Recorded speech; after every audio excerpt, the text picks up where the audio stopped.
Fala aí pessoal, sou Jorge Nicola, bem-vindos a mais um vídeo do canal, sempre bom ter vocês por aqui. Sem perder tempo, só pedir para deixar like, se inscrever no canal e ativar as notificações. Hora de falar sobre o São Paulo para responder o que o Diego Fernandes está prometendo para 16 de dezembro. Só para situar, Diego Fernandes é um empresário que se tornou um pouco mais conhecido quando intermediou a ida de Carlo Ancelotti para a CBF.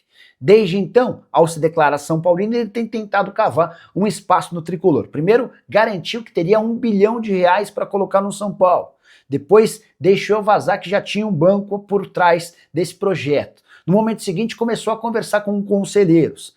Percebeu que a comunidade do São Paulo não estava disposta a investir e apostar em alguém que tem bem pouco reconhecimento dentro do futebol. O que o Diego Fernandes fez para se manter nos holofotes? Ele conversou com o Miller, ex-jogador do Tricolor, e o Miller revelou que no dia 16 de dezembro o Diego Fernandes divulgará um grande presente, uma enorme novidade para a comunidade são paulina. E a pergunta que eu mais recebi durante a live do canal do Nicola dessa segunda-feira foi do que se trata esse grande presente, essa bomba, essa surpresa.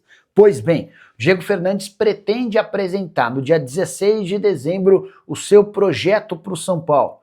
Todos os detalhes e como ele imagina ser capaz de mudar a realidade do tricolor. E o que pega é que muitos são paulinos já não confiam na atual diretoria de Júlio Casares, Carlos Belmonte, e preferem apostar no novo.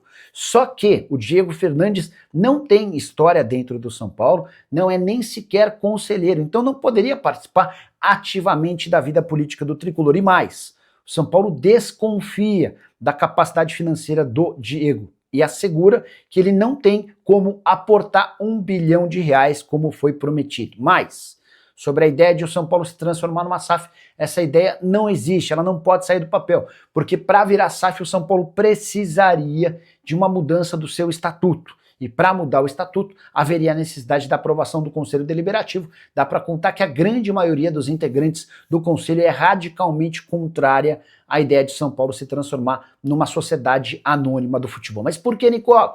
Porque ao virar SAF, São Paulo determina que todos os conselheiros passem a ser figuras meramente ilustrativas. Eles nunca mais vão ter autonomia nenhuma dentro da história do São Paulo. Quais as posições que o São Paulo buscará reforços para 2026? Mandei essa pergunta para um dirigente do Tricolor na live desse domingo. E na manhã dessa segunda-feira a resposta apareceu por aqui. São Paulo dará prioridade a um camisa 10 e essa busca se dá antes mesmo do problema de saúde com o Oscar. São Paulo também sonha com a contratação de um segundo volante com bom recurso, que possa jogar ao lado ou para concorrer com o Marcos Antônio, além de um zagueiro canhoto que dispute posição com o Sabino. Essas são hoje as 3 prioridades no elenco do São Paulo. Importante registrar que, se o Oscar de fato se aposentar, o São Paulo vai ao mercado em busca de mais 2 ou 3 reforços. Isso porque garante um alívio em sua folha salarial de R$2.300.000 mês. São Paulo paga R$1,5 milhão ao Oscar. Outros 800 mil são bancados pela patrocinadora Master e o São Paulo entende que teria esses R$2.300.000 para buscar novos reforços. Hora de falar sobre o São Paulo. O presidente Júlio Casares aproveitou o fim de semana para fazer um discurso a sócios do São Paulo. E durante esse discurso, em que ele agradeceu a uma série de apoiadores e fez aquela habitual média política, houve também espaço para promessas e frases importantes. Separei a principal delas relacionada à dívida e também à superávit. Segundo Júlio Casares, o Tricolor terá sua dívida diminuída ao fim dessa temporada, com direito a superávit, que nada mais é do que lucro no fim das operações de um ano. São Paulo que vem registrando prejuízo seguido de prejuízo, são anos tomando muitos milhões de reais de déficit. A frase do Júlio Casares depois dessas promessas, abre aspas, quem viver, verá. Só para contextualizar, São Paulo fecha 2024 com uma dívida de 968 milhões de reais. Ao fim do terceiro trimestre desse ano, a dívida já havia caído para 912 milhões de reais, então dá para entender que o São Paulo caminha de fato para a redução da sua dívida na temporada. O superávit é que parece mais apertado. e pode depender da venda de mais um atleta daqui até o fim do ano. São Paulo, por conta de todos os gastos, não tem conseguido ficar muito abaixo da linha das despesas. Até por isso a necessidade de mais uma transferência. Antes de mudar de assunto, só registrar que Oscar recebeu alta do Hospital Albert Einstein nesse domingo, mas ainda não se decidiu sobre seguir jogando futebol ou não, e essa posição é apenas do atleta. A saideira do São Paulo: lateral esquerdo Nicolas, o meio-campista Pedro Ferreira e os atacantes Luca e Paulinho deixaram o sub-20, vice-campeão paulista, derrota para o Santos nos pênaltis, e vão direto para o CT da Barra Funda, onde ficarão em definitivo integrados ao elenco principal. Quantos reforços o São Paulo contratará para 2026? 2 ou 3, se Oscar permanecer no clube. Agora, se for confirmada a aposentadoria do meio atacante, São Paulo cogita montar uma base de elenco com reforços que mudaria a prateleira do clube. Existe a convicção de que com 2.300.000 por mês, que é o salário do Oscar, São Paulo conseguiria melhorar consideravelmente seu elenco. É óbvio que ninguém no São Paulo vai admitir publicamente ou vai se declarar torcendo pela aposentadoria do Oscar. O cara é super querido pelos demais atletas, por membros da comissão técnica, diretoria, e de fato o Oscar é um cara acima de qualquer suspeita, bastante bacana. Mas se ele de fato levar em consideração a aposentadoria por conta de 2 problemas cardíacos que o acompanharam nos últimos meses, São Paulo terá 2.300.000 por mês para buscar contratações. O Belmonte chegou a falar o seguinte, abre aspas: temos que entender o que vai acontecer com o Oscar.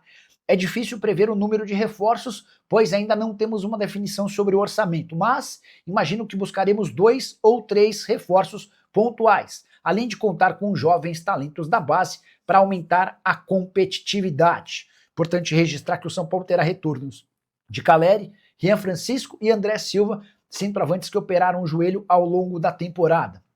Só para completar, por que o São Paulo está tão convencido de que pode montar um bom time sem Oscar?